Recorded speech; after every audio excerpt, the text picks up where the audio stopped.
তোমার আনসার কি হবে? আমি যদি তোমাকে প্রশ্ন করি কি বলবো? ঠিক আছে, আমি যদি না পারি তোমার উত্তর দিতে হবে। আচ্ছা, হ্যাঁ, আমি যদি না পারি তাহলে তোমার উত্তর দিতে হবে। কে উত্তর? তুই যে কোশ্চেনটা আমার করবা, হ্যাঁ, আচ্ছা আর আমি যদি না পারি তোমাকে আচ্ছা উত্তর। আচ্ছা বল। ক্রিকেট খেলার জন্ম হয় কোন দেশে? ইংল্যান্ডে। আচ্ছা, হ্যাঁ, সর্বপ্রথম কে বিশ্বকাপ জয়ী হয়? টি-20 বিশ্বকাপ? কি? ইন্ডিয়া। West Indies. ও তাই আছে। তারপর কে? তারপর? ওজি বলে গেছে। হ্যাঁ, কোন দেশ সর্বোচ্চবার শিরোপা জিতেছে?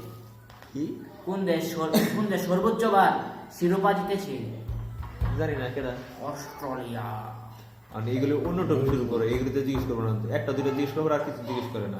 আর কি নিউট্রিশন চোখ কান খোলা রাখতে হবে। খাবার বলে মনে করছ না? হ্যাঁ হ্যাঁ, কার্বন 14 কি? হ্যাঁ কার্বন 14 কি? কার্বন 14 হলো এমন একটি জিনিস যেখানে পুরাতন জিনিসের সময়কাল নির্ধারণ করা হয়। এখন আমাকে জিজ্ঞেস করো হোয়াট ইজ ওয়াইফাই। আমি তোমাকে এখন এটা জানো না। What is weight? আমি জানি না। What is CPU? না আমি ওয়াইফাই তো জানি না। তুমি উত্তরটা দিয়ে দেবো এখন। তো না তুমি আমাকে জিজ্ঞেস করছো কেন? তুমি যদি না পারো। আমি তো আপনাকে প্রশ্ন করেছি, আমাকে উত্তর এখন- আমি উত্তর দিতে জন্য বলেছিলাম, আপনাকে বলতে পারছি। আমি প্রথমে বলেছিলাম আমি যদি না পারি উত্তর তুমি দিতে হবে। না শোনো আউট। যেহেতু আমি এটা পারি না, তো তোমাকে Out! যেহেতু আমি এটা পারি না আমাকে শিখাই দিতে হবে। এখন বলো ওয়াইফাই কি? What is wifi?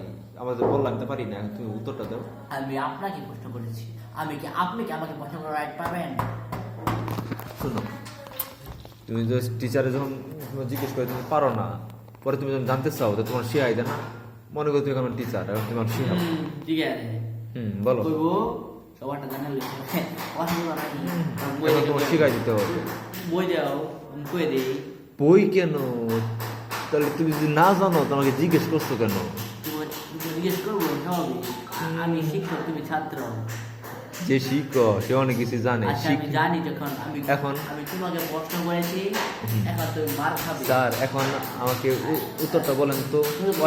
এক হাত অন্তত তো নাকি মনে এখন- থাকে? আমি এখন- লাঠি নিয়ে আসছি, না পারলে সে বিটনি। আচ্ছা এখন উত্তরটা দেওয়া যাও। ওয়াইফাই হলো এমন একটি ইলেকট্রনিক ডিভাইস যেখানে মানুষ তাদের প্রয়োজন, যেখানে তাদের ইলেকট্রনিক যাবতীয় প্রয়োজন, আচ্ছা হ্যাঁ, পরে ইলেকট্রনিক যাবতীয় প্রয়োজন মেটানোর জন্য ব্যবহার করে। আর এবং ওয়াইফাই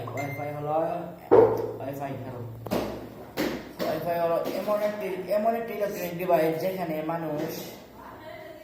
মানুষ তাদের দৈনন্দিন জীবনে কর্মকাণ্ড চালায়। এটি ব্যবহার করে মানুষ তার দৈনন্দিন জীবনে কর্মকাণ্ড চালায়। যেমন এটি ব্যবহার করা হয় অফিস আদালতে, বাসা বাড়িতে, রাজন ব্যয়ের বাসায়, আর আর ব্যবহার করার জন্য।